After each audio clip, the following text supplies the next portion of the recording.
You, John Fitzgerald Kennedy, do solemnly swear. I, John Fitzgerald Kennedy, do solemnly swear. That you will faithfully execute the office of President of the United States. That I will faithfully execute the office of President of the United States. And will, to the best of your ability.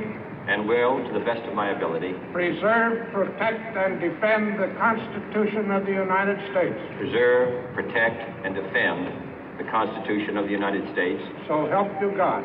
So help me God.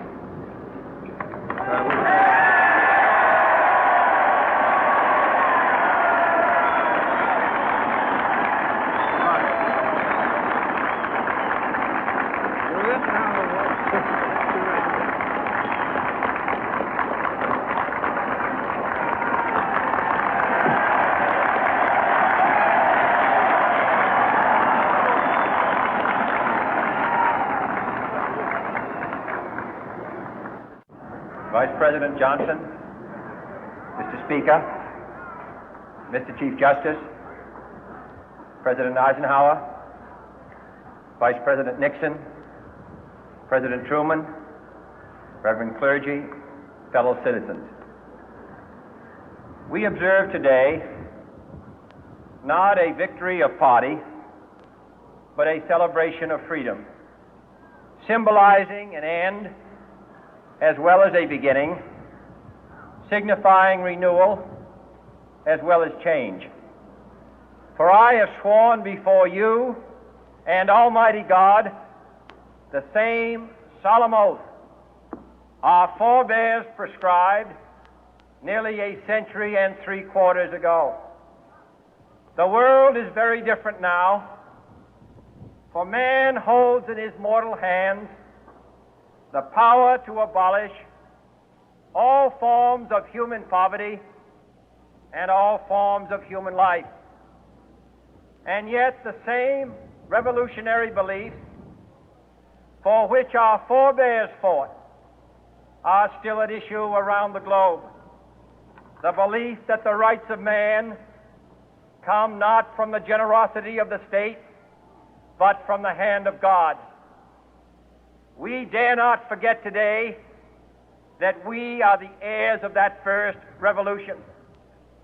Let the word go forth from this time and place to friend and foe alike that the torch has been passed to a new generation of Americans born in this century, tempered by war, disciplined by a hard and bitter peace, proud of our ancient heritage, and unwilling to witness or permit the slow undoing of those human rights to which this nation has always been committed and to which we are committed today at home and around the world.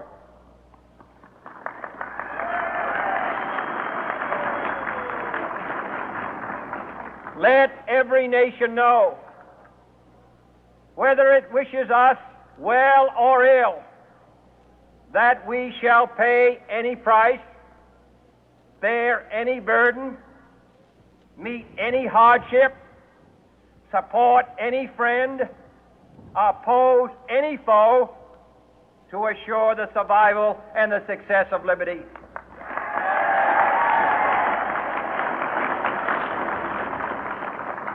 This much we pledge and more. To those old allies whose cultural and spiritual origins we share, we pledge the loyalty of faithful friends. United, there is little we cannot do in a host of cooperative ventures. Divided, there is little we can do, for we dare not meet a powerful challenge at odds and split asunder. To those new states whom we welcome to the ranks of the free, we pledge our word that one form of colonial control shall not have passed away, merely to be replaced by a far more iron tyranny.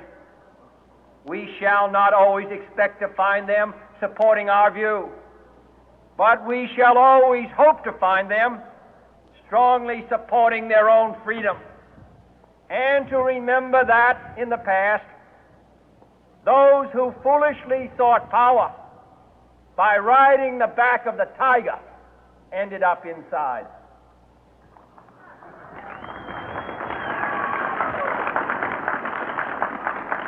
To those people in the huts and villages of half the globe struggling to break the bonds of mass misery, we pledge our best efforts to help them help themselves for whatever period is required, not because the communists may be doing it, not because we seek their votes, but because it is right. If a free society cannot help the many who are poor, it cannot save the few who are rich.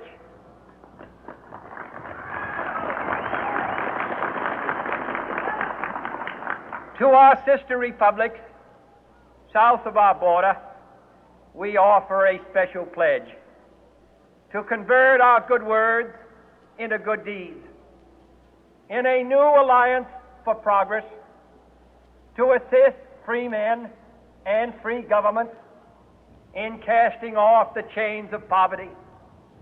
But this peaceful revolution of hope cannot become the prey of hostile powers. Let all our neighbors know that we shall join with them to oppose aggression or subversion anywhere in the Americas. And let every other power know that this hemisphere intends to remain the master of its own house.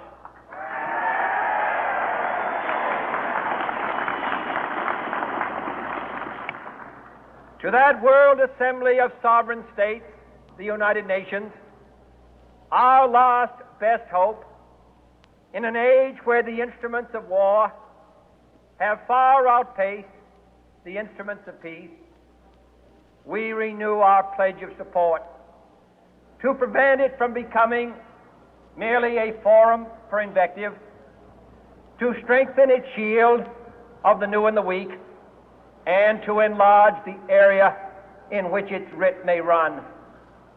Finally, to those nations who would make themselves our adversary, we offer not a pledge, but a request that both sides begin anew the quest for peace. Before the dark powers of destruction, unleashed by science, engulf all humanity in planned or accidental self-destruction, we dare not tempt them with weakness, for only when our arms are sufficient beyond doubt can we be certain beyond doubt that they will never be employed. But neither can two great and powerful groups of nations take comfort from our present course, both sides overburdened by the cost of modern weapons, both rightly alarmed by the steady spread of the deadly atom, yet both racing to alter that uncertain balance of terror that stays the hand of mankind's final war. So let us begin anew, remembering on both sides that civility is not a sign of weakness, and sincerity is always subject to proof. Let us never negotiate out of fear, but let us never fear to negotiate.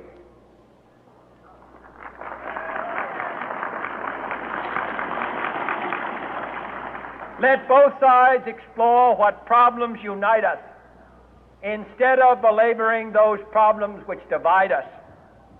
Let both sides, for the first time, formulate serious and precise proposals for the inspection and control of arms, and bring the absolute power to destroy other nations under the absolute control of all nations.